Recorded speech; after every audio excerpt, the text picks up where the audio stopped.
So hi again. Is this working? I think so. All right, so let's jump straight into it.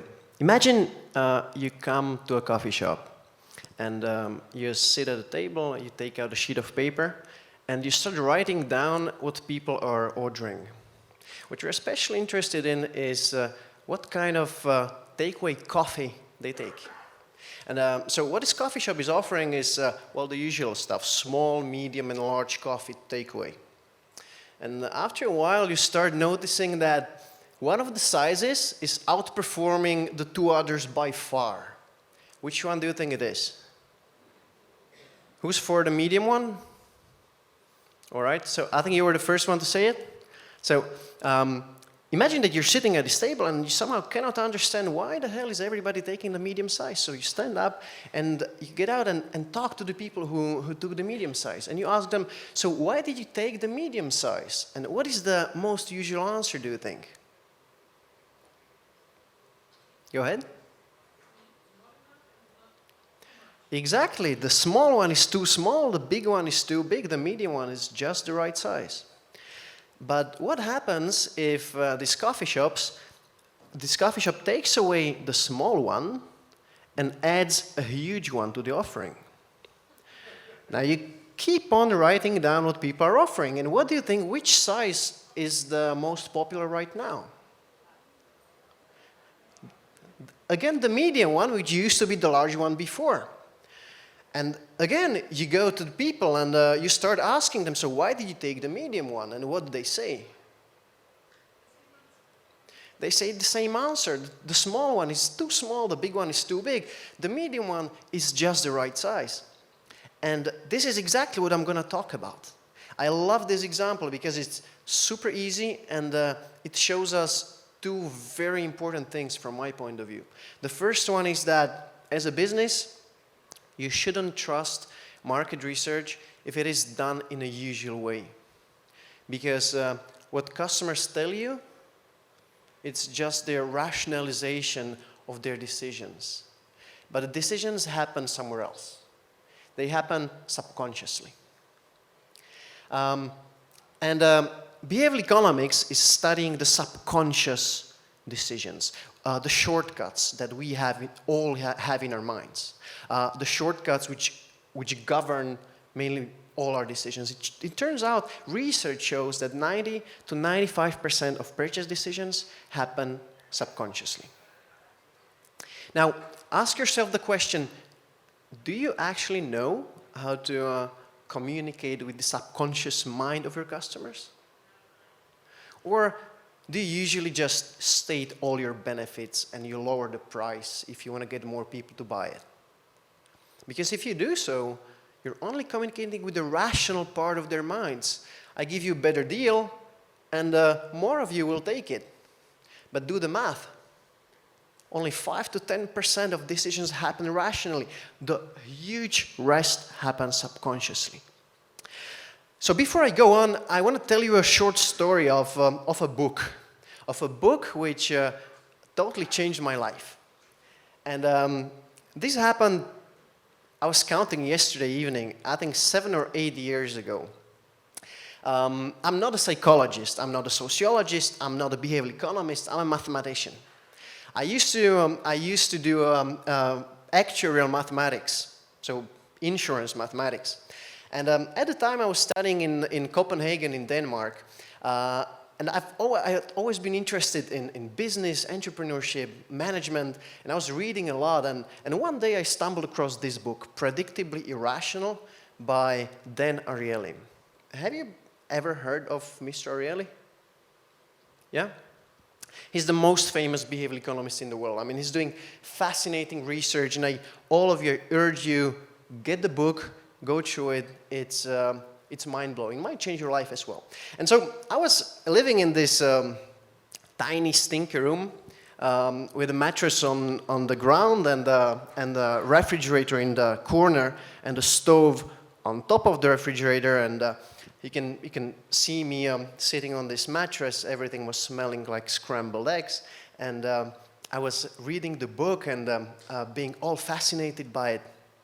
And from that moment on, I kept falling asleep and waking up with the idea of one day I have to do consulting or applying these behavioral insights into real business.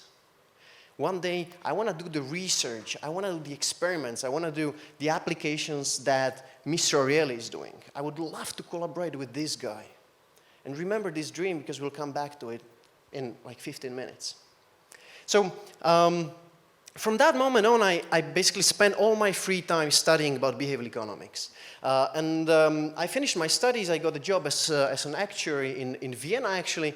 And it took another 3 years of commuting from Bratislava, where I live, to Vienna, studying and reading about behavioral economics, until the day when I decided to actually quit my job and found a company. And I founded MINDWORX Behavioral Consulting. So I had this idea, I want to do consulting for businesses. But you can imagine that no one wanted to do business with me. Because, well, I had no clients, I had no references, and at the time, basically no one knew about behavioral economics. So me and my co-founder, we started talking about the subject, we started writing articles about it, and slowly it caught up. And the turning point was in 2017 when we got some first corporations to work with us. And nowadays we're very lucky to be collaborating with some of the biggest banks, insurance companies, telco operators in the CEE region. But let's get back to behavioral economics. And to illustrate the point about behavioral economics, I give you the first case study that we did for Taxify. Actually, Taxify is a predecessor of Bolt. And so they came to us and they asked us, could you maybe help us redesign our Facebook ads so that we get more people clicking on them and registering as drivers? So we did it. And the only thing we changed was a couple of words right in the middle of the picture. How would you use an extra 750 euros a month? And this is obviously not beautiful copywriting, because we don't do beautiful copywriting. We do effective interventions. So to give you the numbers, just changing the sentence on the picture resulted in an increase of click-through rates by, I think it was 57%.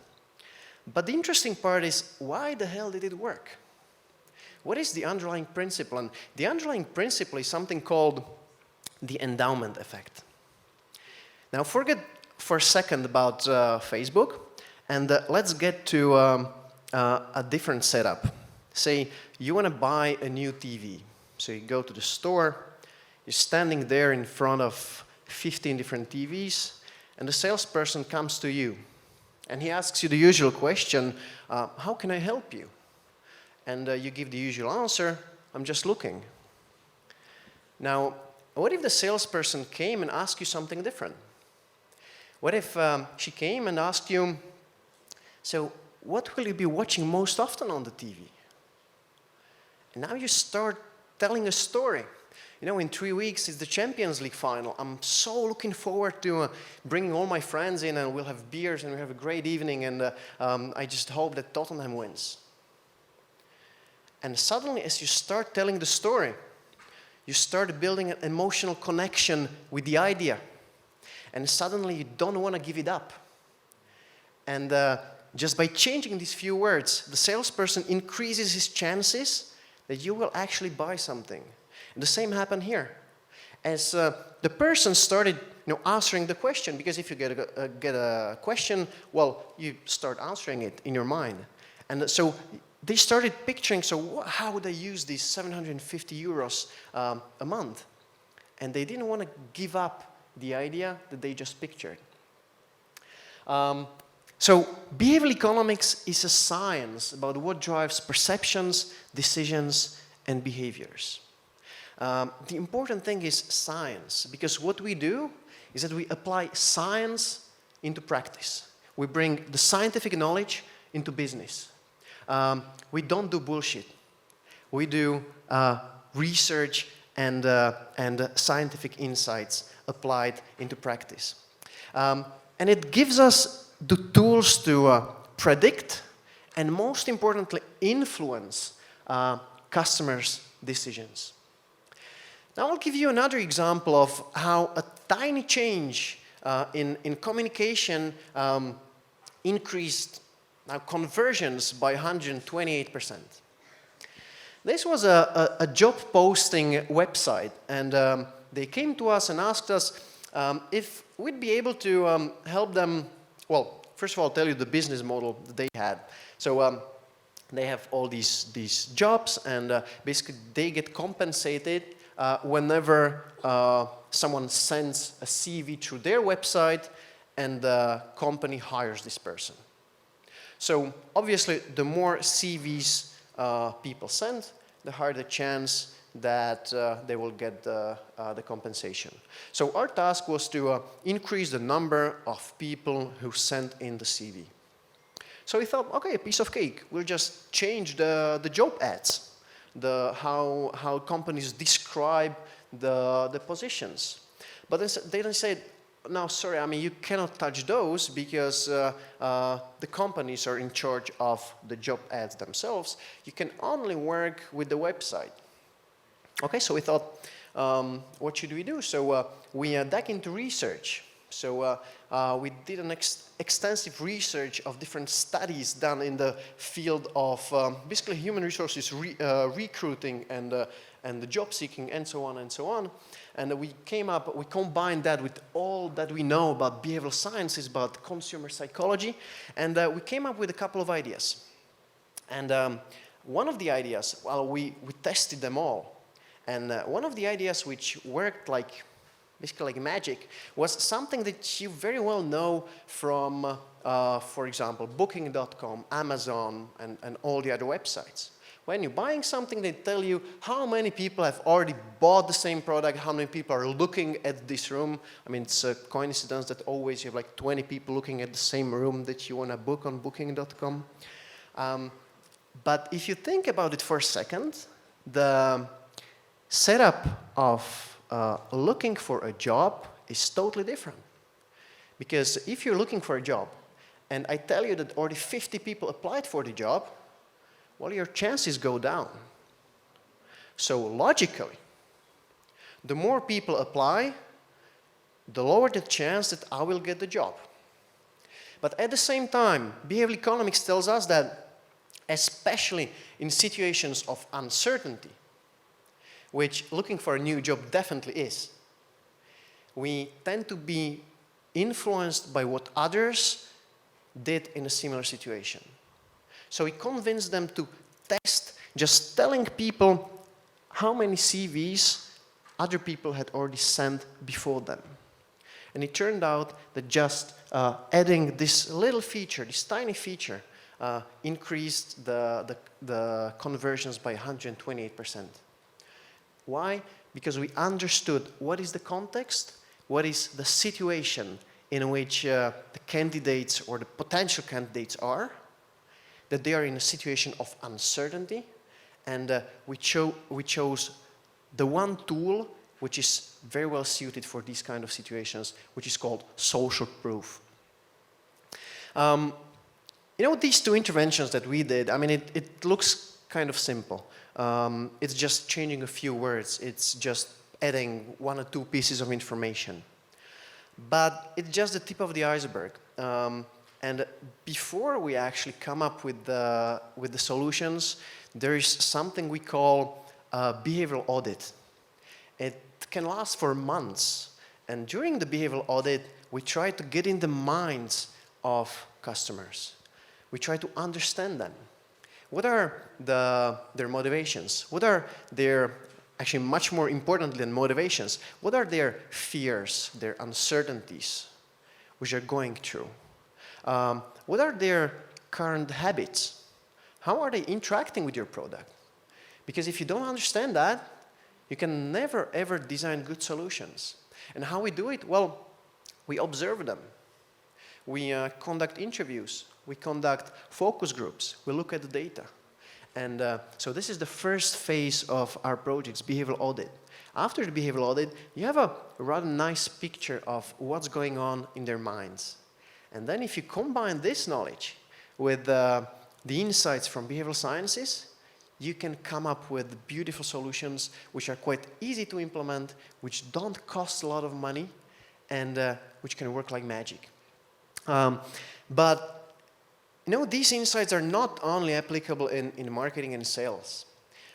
We do actually a lot of projects in HR, improving the recruiting process of companies. Because, I mean, you know it, nowadays getting a good person into a company is quite a big deal.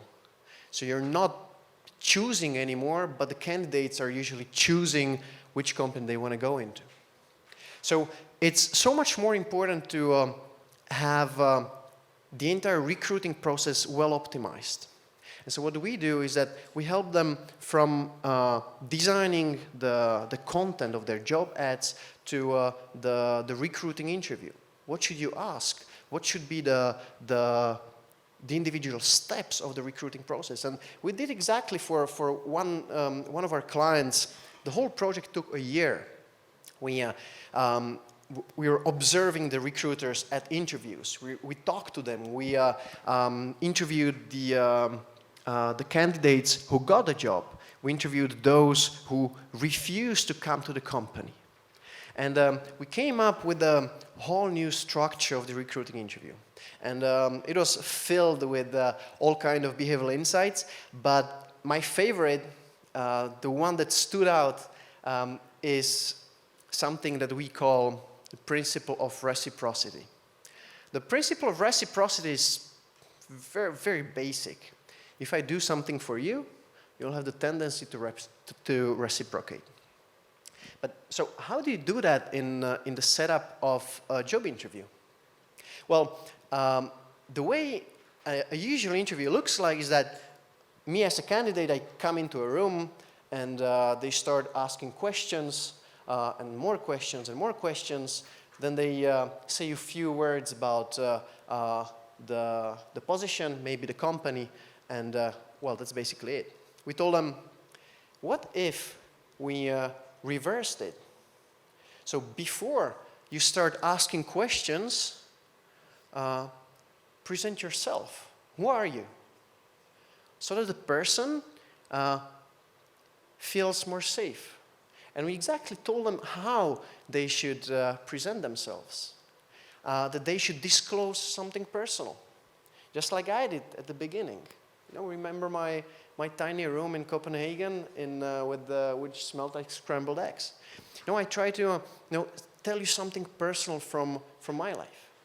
And so we instructed them to do so, and it worked like magic. The feedbacks were, this is incredible.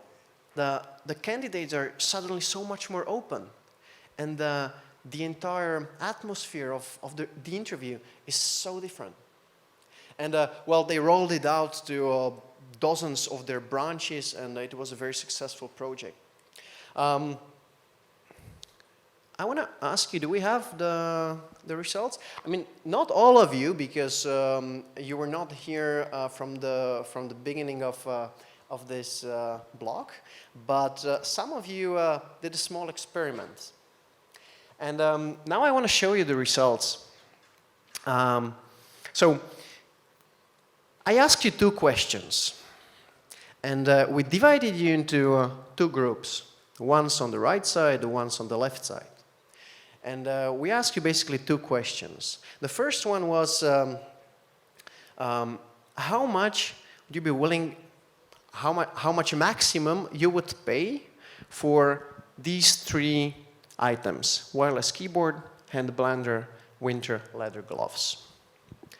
And you both got the same question. Which ones were blue? You guys or you guys? Blue. And for some reason, the blue part would be willing to pay 53 for the wireless keyboard, while the green part, 92 on average. The hand blender, 30, 35. The leather gloves, 47 on average, and 75 on average. How the hell is this possible? The same question, the same people, on average, you're willing to pay nearly twice as much. And the answer lies in a principle called anchoring. Because just before asking you this question, I asked you another question which which is completely irrelevant for me. I mean, I don't care what you answer and how you answer. I asked you, would you be willing to pay 19 euros for each of these products? And you had to choose those objects for which you would be willing to pay 19. And I asked you guys, would you be willing to pay 97 euros for each of these items? And basically what I did was that I drew an anchor. And suddenly now, when you were thinking about the maximum that you would pay for the objects, you were not thinking, so how much is a hand blender worth? Or wireless keyboard worth? But you were thinking, is it more or is it less than 97? Well, it's probably a little bit less. So you start, subtracting from 97. And you guys, you did a different thing. So you thought, okay, so probably 19 for a wireless keyboard, that's too little. But how much more is an adequate price? And you started adding bit by bit. And those two numbers never came together. So you were drawn towards 97 and you were drawn towards 19. And that was the second question. Can you get it on? Okay, so we only have the first one. And can you get back my slides? And the second question was, imagine that you're buying a new laptop. And together with this laptop, we're selling a couple of accessories.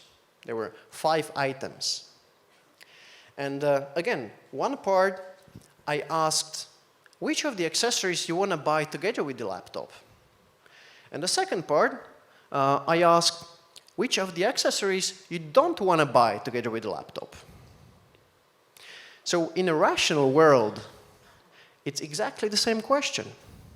You should end up with exactly the same package of accessories. Now, we do this experiment over and over again at conferences, at workshops, at presentations. And consistently, one of the two groups ends up with the package of accessories which is nearly twice as expensive as the other group.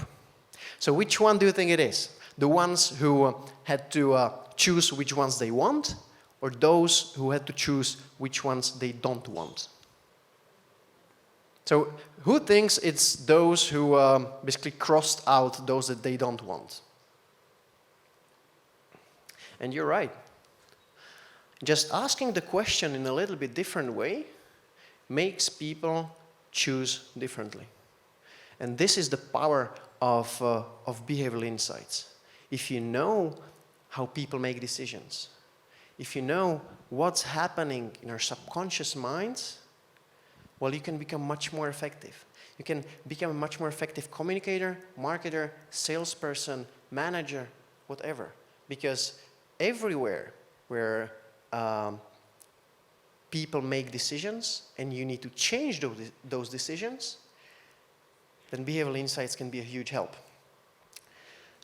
So the main message from this presentation is that it won't be technology, but psychology, which will revolutionize business as we know it today. I know it's a little bit rude at a tech conference. And I'm not saying that technologies are not revolutionizing business, but the thing with technologies is that they come and go. Basically, every year there's a breakthrough technology. And it costs a lot of money to get on board with those technologies. But psychology and all these behavioral insights, once you understand them, you can use them for the rest of your life. Because it took evolution millions of years to basically build all the shortcuts that we were using when making decisions, and they won't change in a couple of years. And before I finish, I want to tell you one last thing about the project that we've been working on for the past year and a half. And it literally took thousands and thousands of hours. And if you remember this Dan Ariely guy who hooked me onto the topic, we actually worked on this project together with him and together with some other two huge minds from behavioral sciences. And what we put together is an online video course on behavioral economics and psychology in marketing. First time something like this was ever created, 7.5 hours of a video content and more than 350 pages of materials crafted just for the course. And actually, you are the first ones who get the chance to get the course, because we haven't even officially released it. We're doing it next week on Thursday, but it's already online. And since, well, I just thought that this conference might be a nice way to get the word out. So if you want to have a look, take a picture. It's mindworksacademy.com. And if you use the code REFLECT2019, you get 200 euros off the price of the course. So I encourage you to have a look. And I encourage you even more to come and talk to me if you think you might be interested to learn more, maybe get some suggestions on books or whatever on these topics. I'll be more than happy to talk to you. And one last thing, at 2:30, I have a workshop over there on the same topic. We'll have the chance to go a little bit deeper. I'll take you through a couple of behavioral principles, and we can talk about your business issues. So I see you there, and thank you very, very much.